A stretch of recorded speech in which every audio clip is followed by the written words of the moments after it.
ભાવનગરમાં બનેલા લઠ્ઠાકાંડને પગલે સુરત શહેર કોંગ્રેસ દ્વારા જિલ્લા કલેક્ટર કચેરી ખાતે ઉગ્ર વિરોધ પ્રદર્શન કરવામાં આવ્યું હતું। કોંગ્રેસના કાર્યકરોએ રાજ્ય સરકાર અને ગૃહ વિભાગ સામે ગંભીર સવાલો ઉઠાવી દારૂબંધીના કાયદાના કડક અમલની માંગ કરી હતી। કોંગ્રેસે આક્ષેપ કર્યો હતો કે રાજ્યમાં દારૂબંધી હોવા છતાં અનેક વિસ્તારોમાં બેફામ રીતે દારૂના અડ્ડાઓ ધમધમી રહ્યા છે। જો તંત્રને આ અડ્ડાઓની જાણ નથી તો શહેરમાં ચાલતા શંકાસ્પદ દારૂના અડ્ડાઓનો ડ્રોન સર્વે કરાવી હકીકત બહાર લાવવામાં આવે તેવી માંગ કોંગ્રેસે કરી હતી। ભાવનગર લઠ્ઠાકાંડમાં નિર્દોષ લોકોના મોત માટે જવાબદાર તત્વો સામે માત્ર દેખાવ પૂરતી કાર્યવાહી નહીં પરંતુ કડક અને દાખલારૂપ પગલાં ભરવાની માંગ કરવામાં આવી હતી। કોંગ્રેસે ગૃહ વિભાગની કામગીરી સામે પણ સવાલો ઉઠાવી આરોપ લગાવ્યો હતો કે દારૂબંધીના કાયદાના અમલમાં સરકાર નિષ્ફળ રહી છે। કોંગ્રેસે ચેતવણી આપતા જણાવ્યું હતું કે દારૂના કારણે રાજ્યમાં ફરી કોઈનું મોત થશે તો સરકાર સામે વધુ ઉગ્ર આંદોલન કરવામાં આવશે।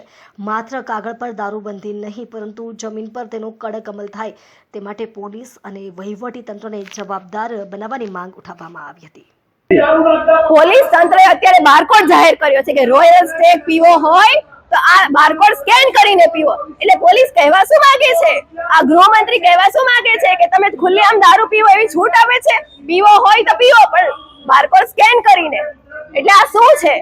જ્યાં સુધી આ બધું બંધ નહીં થાય ત્યાં સુધી કોંગ્રેસ પાર્ટી ગાંધી ચિંધ્યા માર્ગે આંદોલન ચાલુ રાખશે, જનતા રેડ કરશે અને દારૂના અડ્ડાઓ બંધ કરાવશે। લઠ્ઠાકાંડ થયા બાદ કેટલા બુટલેગરોને તમે પકડ્યા, કેટલા લોકોને તમે પકડ્યા, કેટલા લોકોને જેલમાં પૂર્યા, કેટલા લોકોને સજા આપી? બતાવો। તમે જો એક્શન લેતા હોય તો બતાવો જનતાને કે અમે આટલા લોકોને અંદર કર્યા છે, આટલા અમે અડ્ડાઓ બંધ કરાવ્યા। કેમ નથી બતાવતા? કેમ કે અડ્ડાઓ બંધ થાય તો એમના ઘર બંધ થઈ જાય એમ છે। પોલીસ ખાતાઓ અત્યારે હપ્તાખોરી, દારૂના હપ્તાખોરીથી જ ચાલી રહ્યા છે ને એના કારણે જ એમના ઘર ચાલે છે। જો અડ્ડાઓ બંધ થાય તો એમના ઘર બંધ થઈ જાય।